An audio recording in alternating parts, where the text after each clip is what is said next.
Hi friends, நாளைக்கு நீங்கள்லாம் எதிர்பார்த்தபடி T20 வேர்ல்டு கப் ஸ்டார்ட் ஆகுது. ஸோ இந்தியாவோட மேட்ச்னு பார்த்தீங்கன்னா ஓப்பனிங் டேயில் தேர்ட் மேட்ச் வந்து இந்தியாவுக்கு வரப்போகுது.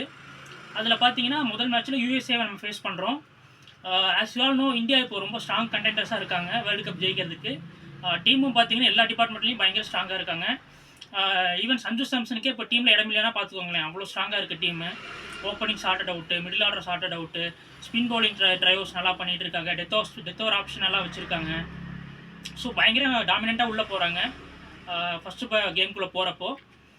ஆப்போனண்ட்டுன்னு பார்த்தீங்கன்னா யூஎஸ்ஏ பற்றி சொல்கிறதுக்கு எதுவும் இல்லைனாலுமே அதையும் வந்து நம்ம லைட்டாக எடுத்துக்கூடாதுங்க.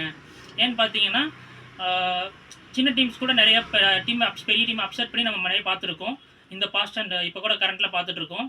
ஸோ நம்ம இதையும் அப்படி லைட்டாக எடுத்துக்கூடாதுன்றதுனால ஸோ நம்ம வந்து ஃபுல் பொட்டன்ஷியலுக்கு விளையாடணுங்க. யூஎஸ்ஏ பற்றி பார்த்தீங்கன்னா அவங்களோட ஸ்ட்ரென்த்துன்னு பார்த்தீங்கன்னா அவங்களோட ஓப்பனிங் அந்த டாப் 3 தான் சொல்லுவேன். ஆண்ட்ரிஸ் கவுஸ், அதுக்கப்புறம் சட்டிஜா முக்காமல்லா, மொனாங் பட்டேல், இந்த 3 பேரும் நல்லா ஃபார்மில் இருக்காங்க. அதுலேயும் பர்டிகுலராக பார்த்தீங்கன்னா சட்டிஜா முக்காமல்லா பயங்கர ஃபார்மில் இருக்காருங்க. ஸ்ட்ரைக் ரேட் பார்த்தீங்கன்னா 150 மேலே வச்சுருக்காங்க. அதே மாதிரி ஆண்ட்ரிஸ் கவுஸும் நல்ல top order player. Monank Patel வந்து அந்த டீமோட கேப்டன். அதுக்கப்புறம் ஆல்ரவுண்டர்ஸ்னு பார்த்தீங்கன்னா lower down the order Sanjay Krishnamurthi, அவர் ஒரு நல்ல ஸ்பின் பவுலிங் ஆல்ரவுண்டர். அதே மாதிரி பார்த்தீங்கன்னா ஹர்மீத் சிங்னு ஒருத்தர் இருக்கார், அவரும் நல்ல ஸ்ட்ரைக் ரேட்டில் பாலை வந்து ஹிட் பண்ணக்கூடியவர். அட் த சேம் டைம் நல்லா லெஃப்ட் ஆர்ம் ஒருத்தருக்கு ஸ்பின் போடக்கூடியவர்.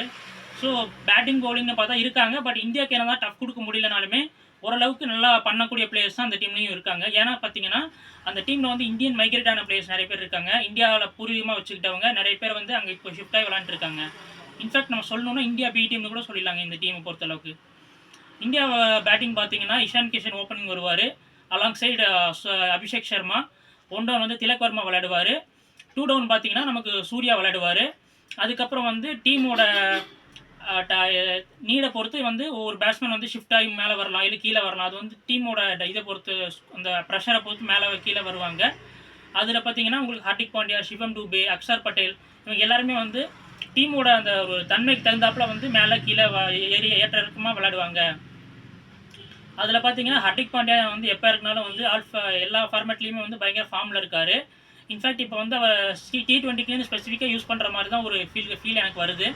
ஏன்னு பார்த்தீங்கன்னா அவர் வந்து அவருக்கு இன்ஜுரி ப்ரோன்றனால அவர் வந்து பார்த்தீங்கன்னா நிறைய மேட்சஸ் ஆட முடியறதில்ல.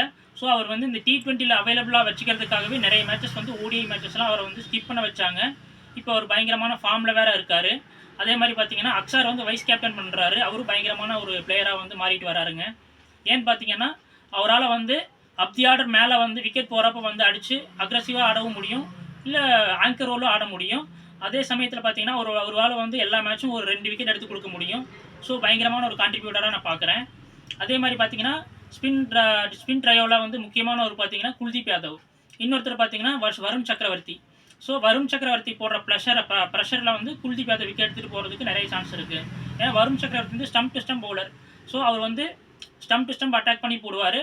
ஆனால் அது அவருக்கு விக்கெட்லெஸ்ஸாக போகிறதுக்கும் வாய்ப்பு இருக்குது. But at the same time பார்த்தீங்கன்னா அதோட ரிவார்டு யாருக்கு போகும்னு பார்த்தீங்கன்னா குல்தீப் யாதவ் ரிவார்டை வந்து கெயின் பண்ணிட்டு போவார்னு நான் ஃபீல் பண்ணுறேங்க.